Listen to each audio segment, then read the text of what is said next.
Hello everyone and welcome back. Hope you all are doing well. So आज हम discuss कर रहे हैं HPSSC का प्रीवियस ईयर क्वेश्चन पेपर, जिसका मैं डिस्कस कर रही हूँ कंप्यूटर सेक्शन। इसका ये थर्ड पार्ट है, तो फर्स्ट एंड सेकंड पार्ट का जो लिंक है वो आपको इसके डिस्क्रिप्शन बॉक्स में मिल जाएगा। डन।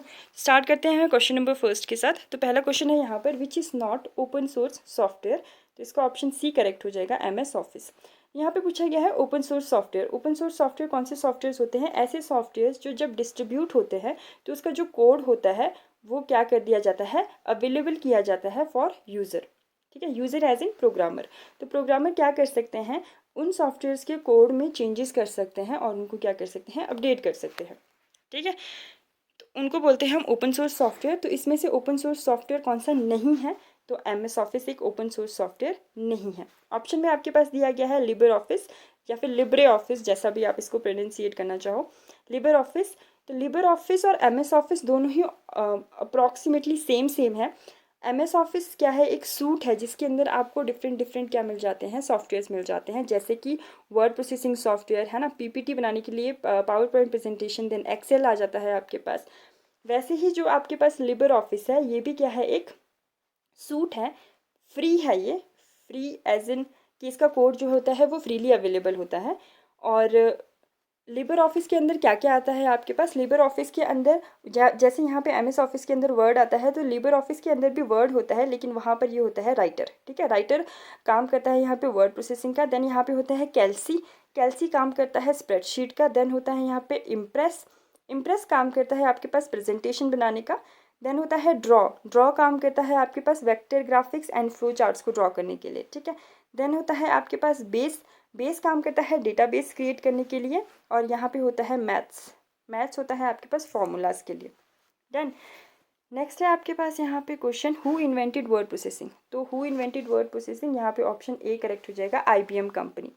देन अब यहाँ पे क्या है आपके पास, IBM कंपनी में एक एम्प्लॉय थे, एक वर्कर थे जिनका नाम था अल्ड्रिच स्टीनहिल्बर। उन्होंने क्या किया था, अप्रॉक्स 1950s में वर्ड प्रोसेसिंग को क्या किया था, इंट्रोड्यूस करवाया था। ठीक है, नेक्स्ट है आपके पास यहाँ पे, which is not word processing software. अब देखो, अभी हमने यहाँ पे लिबर ऑफिस के बारे में पढ़ा था कि लिबर ऑफिस में कौन सा पार्ट क्या काम करता है। ठीक है, तो यहाँ पे word processing software word star भी है, वर्ड परफेक्ट भी है। और लिबर ऑफिस में हमने पढ़ा था कि राइटर जो है वहाँ पे वर्ड प्रोसेसिंग का काम करता है। उसका एक और पार्ट होता है इम्प्रेस, इम्प्रेस किसका काम करता है, यहाँ पे प्रेजेंटेशन का काम करता है। तो इसमें पूछा गया है which is not word processing software, तो कौन सा आ जाएगा यहाँ पे, इम्प्रेस। डन। नेक्स्ट है आपके पास यहाँ पे क्वेश्चन नंबर 4। क्वेश्चन नंबर 4 है, how many types of alignments are there in modern word processor. तो यहाँ पे होते हैं 4। कौन कौन से होते हैं? Left, right, justified and centre. Shortcut कौन कौन से होते हैं? Ctrl+L, Ctrl+R, जस्टिफाइड के लिए Ctrl+J एंड सेंटर के लिए Ctrl+E।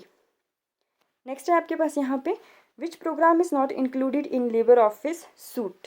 तो अभी हमने पढ़ा था, तो इसमें कौन सा इंक्लूडेड नहीं होता है? MS word. Done. MS word की जगह पे यहाँ पे क्या होता है? राइटर। नेक्स्ट क्वेश्चन है, what is template in writer program. तो टेम्पलेट क्या होता है आपके पास, मतलब जिसमें क्या होता है, प्री डिफाइंड फॉर्म और प्री डिफाइंड मोड पहले से ही सेट होता है। ऐसा डॉक्यूमेंट जिसमें प्री डिफाइंड मतलब मोड और जो इसका फॉर्म होता है वो पहले से ही क्या होता है, प्री डिफाइंड होता है। तो इसका ऑप्शन ए करेक्ट हो जाएगा, pre determined form and mode of document file. Then next question है आपके पास यहाँ पे क्वेश्चन नंबर 7। इसमें पूछा गया है, in writer program in which menu is auto save facility is placed. तो राइटर प्रोग्राम में कौन से मेन्यू में ऑटो सेव फैसिलिटी प्लेस्ड होती है, अवेलेबल होती है? तो ऑप्शन ए है, फाइल मेन्यू में। नेक्स्ट है आपके पास, where is zoom slider located. तो ऑप्शन ए आ जाएगा, इन स्टेटस बार। तो आप किसी भी MS वर्ड को ओपन करके देख लो, उसमें MS वर्ड में आप सॉरी MS ऑफिस में आप MS वर्ड या फिर एक्सेल या फिर पावर पॉइंट किसी को भी ओपन करके देख लो, हर पेज के नीचे ना कुछ इस तरीके से यहाँ पे एक स्टेटस बार होता है जिसमें number of pages, number of words कुछ यहाँ पे लिखे होंगे, एंड यहाँ पे आपको एक क्या मिल जाएगा, जूम स्लाइडर मिल जाएगा। ठीक है, नेक्स्ट है आपके पास यहाँ पे, सिंगल स्पेसिंग इन MS word document cause dash points time spacing. तो कितना होता है यहाँ पे? 12। ऑप्शन ए करेक्ट हो जाएगा। नेक्स्ट क्वेश्चन है, in a document what is the maximum number of columns that can be insert in a MS Word table. ये क्वेश्चन भी हमने बहुत बार डिस्कस किया हुआ है, तो इसका ऑप्शन सी करेक्ट हो जाएगा, 63। ये चीज़ आपको अच्छे से पढ़ना है कि यहाँ पे MS वर्ड टेबल पूछा गया है, MS वर्ड डॉक्यूमेंट पूछा गया है। अगर MS वर्ड डॉक्यूमेंट पूछा गया है तो ऑप्शन 45, इसका आंसर क्या होता है 45, और MS वर्ड टेबल पूछा गया तो इसका आंसर क्या होता है 63। ठीक है, maximum number of columns in MS word document पूछा गया तो 45 और इन MS वर्ड टेबल पूछा गया तो 63। लेकिन कभी कभी स्मार्ट वर्क भी कर लो, अगर ऑप्शन में आपको सिर्फ 45 मिल रहा है 63 नहीं मिल रहा है तो 45 पे टिक कर दो, और कहीं 63 मिल रहा है और 45 कहीं है ही नहीं तो वहाँ पे 63 पे भी आप टिक कर सकते हो। ठीक है, नेक्स्ट है आपके पास जहाँ पे नन ऑफ दीज ना दिया गया हो। नेक्स्ट क्वेश्चन है आपके पास, what is the default file extension for all Word document. तो सारे वर्ड डॉक्यूमेंट के लिए डिफ़ॉल्ट फाइल एक्सटेंशन कौन सी होती है आपके पास, डी, डॉक्स। ठीक है, नेक्स्ट है आपके पास by default your document prints with. तो आपके पास बाय डिफ़ॉल्ट जब आपका डॉक्यूमेंट प्रिंट होकर आता है तो उसमें क्या क्या होता है, क्या क्या फीचर्स बाय डिफ़ॉल्ट होते हैं उसमें। तो जो इसका अलाइनमेंट होता है, लेफ़्ट एंड राइट मार्जिन होता है, वो कितना होता है 1.25 इंचज़ का होता है, पहला भी करेक्ट है। टॉप एंड बॉटम मार्जिन इसका 1 इंचज़ का होता है, करेक्ट है। एंड देन सी वो पोर्ट्रेट ओरिएंटेशन में होता है, हाँ जी सारे करेक्ट है। तो यहाँ पे क्या आ जाएगा, ऑल ऑफ दिस। डॉक्यूमेंट्स में आपको एक चीज़ याद रखना है, जब उसको प्रिंट करते हैं तो प्रिंट के टाइम पे स्पाइरल के लिए जो आप स्पेसिंग छोड़ देते हो किसी भी पेज के लेफ्ट या राइट साइड को, उसको हम क्या बोलते हैं, गटर। ठीक है, स्पाइरल बाइंडिंग के लिए जो हम स्पेसिंग छोड़ देते हैं किसी भी डॉक्यूमेंट के लेफ्ट साइड पे या राइट साइड पे, उसको हम क्या बोलते हैं, गटर। नेक्स्ट है आपके पास question number 13, what do you call a collection of characters and paragraph formatting commands. ठीक है, तो collection of characters and paragraph formatting commands को हम क्या बोलते हैं, स्टाइल। तो ऑप्शन क्या हो जाएगा, सी करेक्ट हो जाएगा। नेक्स्ट है which enables you to move directly to specific location in a document. तो इनमें से कौन सा एक ऑप्शन है जो आपको डायरेक्टली किसी डॉक्यूमेंट के लोकेशन पे मूव करने में हेल्प करता है, तो वो है आपका क्या, बुकमार्क।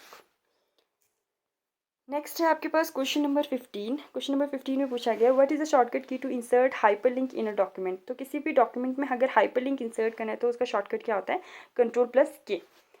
कंट्रोल+H किस लिए यूज़ होता है आपके पास, find and replace dialog box को ओपन करने के लिए। ठीक है, अगर सिर्फ फाइंड को ओपन करना है तो कंट्रोल+F होगा, फाइंड एंड रिप्लेस को करना है तो कंट्रोल+H होगा। कंट्रोल+L किस लिए यूज़ होता है, लेफ्ट अलाइनमेंट के लिए यूज़ होता है ये। नेक्स्ट क्वेश्चन है आपके पास यहाँ पे, number of personal computers in which word processors is already installed is about. तो मतलब कितने परसेंटेज कंप्यूटर्स में वर्ड प्रोसेसर पहले से इंस्टॉल होता है, वो होता है 90। ठीक है, नेक्स्ट क्वेश्चन है special part of computer memory to temporarily hold information for later use is called. तो अगर आपको कुछ टाइम के लिए डेटा को कहीं स्टोर करवाना है, इन्फॉर्मेशन को कहीं स्टोर करवाना है, तो इसमें से कौन सा यूज़ होता है, स्पेशल काइंड ऑफ मेमोरी। तो ये क्या है, ऑप्शन बी, क्लिपबोर्ड। क्लिपबोर्ड में कौन सा डेटा स्टोर होता है या सेव होता है कुछ टाइम के लिए। तो जो भी डेटा आप कट करते हो या फिर कॉपी करते हो, वो डेटा आपके किस में स्टोर हो जाता है, क्लिपबोर्ड में स्टोर हो जाता है। कितने टाइम पीरियड के लिए, अनटिल आपने कोई और डेटा कॉपी किया है या कट किया है तब तक वो प्रीवियस डेटा इसमें स्टोर रहेगा, पहला। या फिर तब तक जब तक कि आप सिस्टम को क्या नहीं कर देते हो, शट डाउन नहीं कर देते हो। ठीक है, शट डाउन करने के बाद भी वो क्या हो जाता है, वहाँ से रिमूव हो जाता है। नेक्स्ट है आपके पास यहाँ पे an example of a block move operation is, ये प्रीवियस किसी और वीडियो में भी हमने पढ़ा है, तो इसका ऑप्शन ए है, कट एंड पेस्ट। ठीक है, ब्लॉक मूव ऑपरेशन का एग्जाम्पल कौन सा है, कट एंड पेस्ट। नेक्स्ट है आपके पास यहाँ पे क्वेश्चन पूछा गया है बॉयलर प्लेट क्या होता है। बॉयलर प्लेट बेसिकली किसी भी डॉक्यूमेंट को बनाने के लिए जो स्टैंडर्ड पैराग्राफ्स होते हैं ना, उसको हम बोलते हैं बॉयलर प्लेट। फॉर एग्जाम्पल अगर आपने कभी HTML पढ़ी है, तो अगर आपको HTML का कोड लिखना है तो आपको HTML के पेज, सपोज HTML का पेज बनाना है, तो HTML का पेज बनाने के लिए आपको उसमें HTML बॉडी क्लोज करके HTML को क्लोज करना। तो HTML का पेज बनाने के लिए ये 4 चीज़ें क्या है, एसेंशियल है, मतलब मैंडेटरी है। ये 4 तो आपको चाहिए ही चाहिए, उसके अलावा आप बीच में कुछ भी लिख दो वो आपकी मर्ज़ी है, मतलब टाइटल दो या फिर बॉडी टैग लिखो, जो भी आपको टैग्स लिखने हैं वो आपकी मर्ज़ी है। तो एक स्पेसिफिक डॉक्यूमेंट बनाने के लिए जो स्पेसिफिक पैराग्राफ है, मतलब ये जो 4 टैग्स हैं, स्टार्टिंग टैग और क्लोजिंग टैग्स, तो इसका जो कॉम्बिनेशन है ना, इसको हम बोलेंगे HTML का क्या, बॉयलर प्लेट। ठीक है, तो ऑप्शन ए करेक्ट हो जाएगा, commonly use by individual who create documents that contain standard paragraph. ठीक है, होप समझ आ गया होगा। क्वेश्चन नंबर 19 हो गया। देन क्वेश्चन नंबर 20 यहाँ पे पूछा गया Windows are specially helpful for. तो विंडोज़ स्पेशली किसके लिए हेल्पफुल होते हैं, तो ये ऑप्शन सी करेक्ट है, कट एंड पेस्ट ऑपरेशन के लिए ये स्पेशली हेल्पफुल होते हैं। ठीक है, डन। तो इतना ही आज के लिए, मिलते हैं नेक्स्ट वीडियो में with more question. Thank you for watching.